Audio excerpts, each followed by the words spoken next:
Isaías, capítulo 66. A religião falsa é condenada. O Senhor diz: o céu é o meu trono e a terra é o estrado onde descansam os meus pés.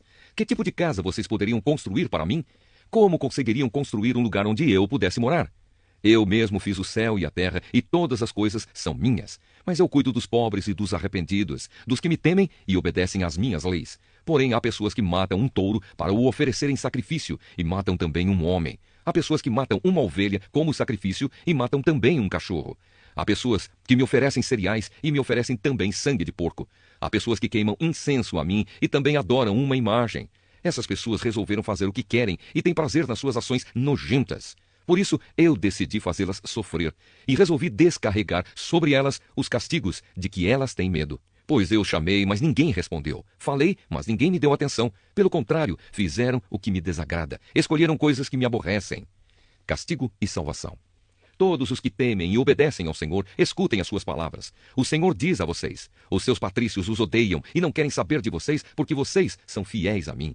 Eles lhes dizem que o Senhor venha salvá-los para que possamos vê-los alegres, pois essas pessoas vão ficar envergonhadas. Escutem o forte barulho na cidade, o barulho que há no templo. É o barulho de Deus, o Senhor, castigando os seus inimigos como eles merecem. Será que uma mulher dá à luz antes de sentir dores de parto? Será que pode dar à luz um filho sem sofrer? Quem já ouviu falar de uma coisa assim? Quem já viu isso acontecer? Pois será que um país pode nascer num dia só? Uma nação aparece assim num instante? Mas foi isto mesmo que aconteceu com Sião. Assim que sentiu dores de parto, ela deu à luz os seus filhos. Sou eu quem faz vir as dores de parto. Será que eu não vou deixar que os filhos nasçam? Sou eu, o Senhor, seu Deus, quem está falando. Alegrem-se junto com Jerusalém e cantem hinos de louvor todos os que a amam. Alegrem-se junto com Jerusalém todos os que choraram por ela. E ela, como uma mãe que dá de mamar ao seu filho, dará a vocês das suas riquezas, e vocês ficarão satisfeitos. Pois eu, o Senhor, prometo a Jerusalém que farei com que a prosperidade venha como um rio, e com que as riquezas das nações venham a ela como se fossem uma enchente. Então Jerusalém será como uma mãe, ela lhes dará de mamar, carregará vocês nos braços, e no colo os abraçará com carinho. Como a mãe consola o filho, eu também consolarei vocês. Eu os consolarei em Jerusalém. Quando virem isso acontecer, vocês ficarão contentes e terão novas forças, como uma planta que cresce viçosa. Vocês ficarão sabendo que eu, o Senhor, cuido dos meus servos, mas, quando fico irado, castigo os meus inimigos. O Senhor Deus virá no meio do fogo. Os seus carros de guerra são como uma forte ventania. Ele virá descarregar sobre os inimigos a sua ira furiosa e as chamas de fogo do seu castigo. Com o fogo e com a espada, o Senhor vai castigar o mundo inteiro e matar muitos dos seus moradores. O Senhor diz: existem pessoas que se purificam com cerimônias religiosas para entrar nos jardins sagrados junto com o sacerdote que vai no meio delas. Além disso, essas pessoas comem carne de porco, ratos e outras comidas impuras. Elas serão mortas, pois eu sei o que elas fazem e o que pensam. Eu virei para juntar todas as nações e todos os povos. Eles virão e verão o brilho da minha glória. Eu porei no meio deles um sinal da minha autoridade. E dos que ficarem vivos depois do meu julgamento, enviarei alguns para as nações mais distantes, onde nunca se ouviu falar da minha fama, nem foi visto o meu poder. Eu os enviarei até a Espanha, a Líbia e a Lídia, países onde há ótimos atiradores de flechas. Irão também para Tubal e para a Grécia. Em todas essas nações, eles anunciarão o meu grande poder e trarão de volta todos os patrícios de vocês como uma oferta para mim. Eles virão até o meu Monte Santo em Jerusalém, montados em cavalos, mulas e camelos e trazidos em carretas e carroças. Esses, seus patrícios, serão oferecidos a mim, assim como os israelitas trazem ao templo as suas ofertas de cereais em vasilhas puras. Eu escolherei alguns deles para serem sacerdotes e outros para serem levitas. O Senhor Deus diz: assim como o novo céu e a nova terra que eu vou criar durarão para sempre pelo meu poder, assim também durarão os nomes de vocês, e vocês sempre terão descendentes. Em todas as festas da lua nova e em todos os sábados, pessoas de todas as nações virão me adorar no templo. Depois sairão da cidade e verão os corpos daqueles que foram mortos por terem se revoltado contra mim. Os vermes que os devoram nunca morrerão, e o fogo que os queima nunca se apagará. Todos terão nojo deles. Eu, o Senhor, falei. O Evangelho de Mateus, capítulo 14. A morte de João Batista. Naquele tempo, Herodes, o governador da Galileia, ouviu falar a respeito de Jesus. Então ele disse aos seus funcionários: esse homem é João Batista, que foi ressuscitado. Por isso, esse homem tem poder para fazer milagres. Pois Herodes tinha mandado prender João, amarrar as suas mãos e jogá-lo na cadeia. Ele havia feito isso por causa de Herodias, esposa do seu irmão Filipe, pois João Batista tinha dito muitas vezes a Herodes: pela nossa lei você é proibido de casar com Herodias. Herodes queria matá-lo, mas tinha medo do povo, pois eles achavam que João era profeta. No dia do aniversário de Herodes, a filha de Herodias dançou diante de todos, e ele gostou tanto que prometeu à moça: "Juro que darei tudo o que você me pedir." Seguindo o conselho da sua mãe, ela pediu: "Quero a cabeça de João Batista num prato agora mesmo." O rei Herodes ficou triste, mas por causa do juramento que havia feito na frente dos convidados, ordenou que o pedido da moça fosse atendido e mandou que cortassem a cabeça de João Batista na cadeia. Aí trouxeram a cabeça num prato, entregaram para a moça e ela a levou para sua mãe. Então os discípulos de João vieram, levaram o corpo dele e o sepultaram. Depois foram contar isso a Jesus. Jesus alimenta uma multidão. Ao saber o que havia acontecido, Jesus saiu dali num barco e foi sozinho para um lugar deserto. Mas as multidões souberam onde ele estava, vieram dos seus povoados e o seguiram por terra. Quando Jesus saiu do barco e viu aquela grande multidão, ficou com muita pena deles e curou os doentes que estavam ali. De tardinha, os discípulos chegaram perto de Jesus e disseram: "Já é tarde e este lugar é deserto. Mande essa gente embora, a fim de que vão aos povoados e comprem alguma coisa para comer." Mas Jesus respondeu: "Eles não precisam ir embora. Deem vocês mesmos comida a eles." Eles disseram: "Só temos aqui 5 pães e 2 peixes." "Pois tragam para mim", disse Jesus. Então mandou o povo sentar-se na grama.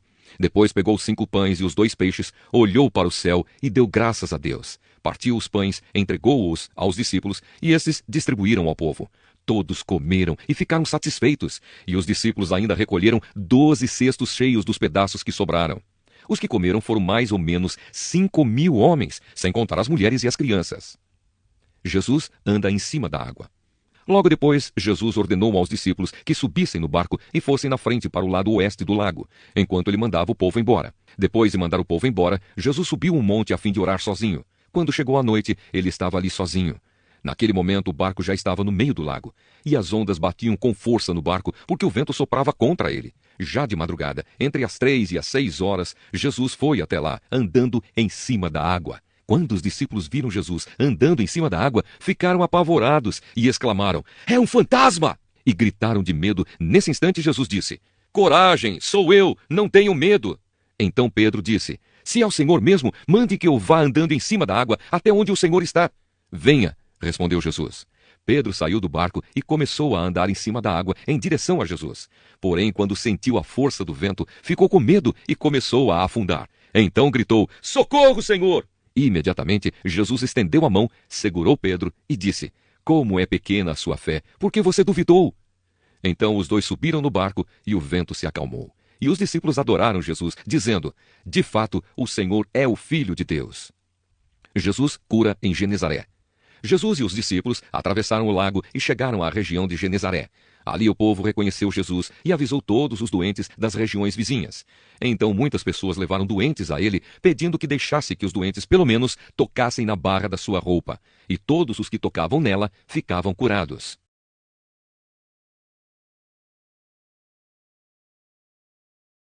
Josué chamou os sacerdotes e disse: "Carreguem a arca da aliança e na frente fiquem 7 sacerdotes levando cornetas." E disse ao povo: "Comecem a marchar em volta da cidade e que os soldados marchem na frente da arca da aliança de Deus, o Senhor."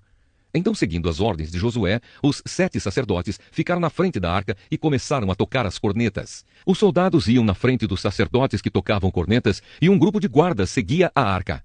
Durante esse tempo as cornetas tocavam, mas Josué tinha dado ordem ao povo para não gritar nem fazer barulho até que ele mandasse. Aí Josué ordenou que os sacerdotes dessem uma volta ao redor da cidade carregando a arca da aliança. Depois voltaram ao acampamento e passaram a noite lá. No dia seguinte, Josué se levantou de madrugada e os sacerdotes carregaram a arca. Os 7 sacerdotes que levavam as 7 cornetas iam na frente, tocando sem parar. Os soldados iam na frente deles e um grupo de guardas seguia a arca. As cornetas não paravam de tocar. No segundo dia, marcharam de novo uma vez em volta da cidade e voltaram ao acampamento. E fizeram isso durante 6 dias. No 7º dia, levantaram-se de madrugada e marcharam em volta da cidade 7 vezes no mesmo dia. Foi só nesse dia que deram 7 voltas em redor da cidade. Na 7ª volta, quando os sacerdotes acabaram de tocar as cornetas, Josué disse ao povo: "Gritem agora, o Senhor Deus está entregando Jericó a vocês. A cidade deve ser destruída junto com tudo o que há nela como oferta para Deus. Somente ficará viva a prostituta Raabe e a sua família, porque ela escondeu os nossos espiões. Mas não peguem em nada daquilo que vai ser destruído. Se ficarem com qualquer coisa que eu mandei destruir, vocês vão trazer desgraça e destruição ao acampamento israelita. Mas os objetos de prata, ouro, bronze e ferro serão separados para o Senhor e colocados no seu tesouro."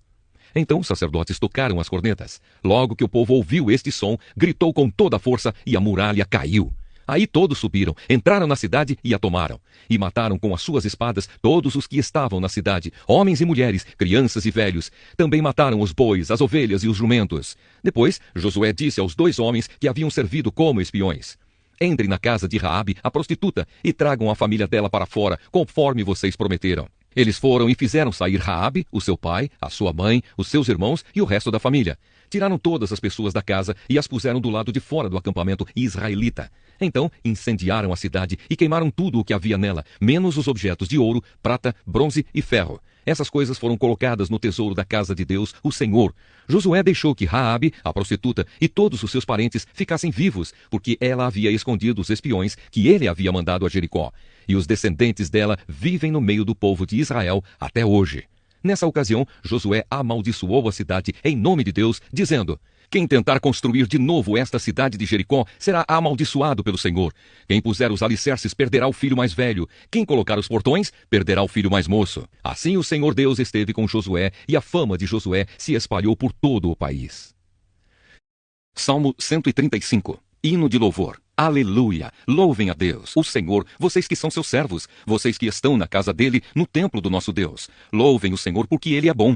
Cantem louvores a ele porque é bondoso, pois o Senhor escolheu Jacó para ser dele, escolheu o povo de Israel para ser o seu tesouro. Eu sei que o Senhor é grande, o nosso Deus está acima de todos os deuses. O Senhor faz o que quer, tanto no céu como na terra, tanto nos mares como nos oceanos profundos. Dos fins da terra ele traz as nuvens, prepara os relâmpagos para as tempestades e faz com que o vento saia dos seus depósitos.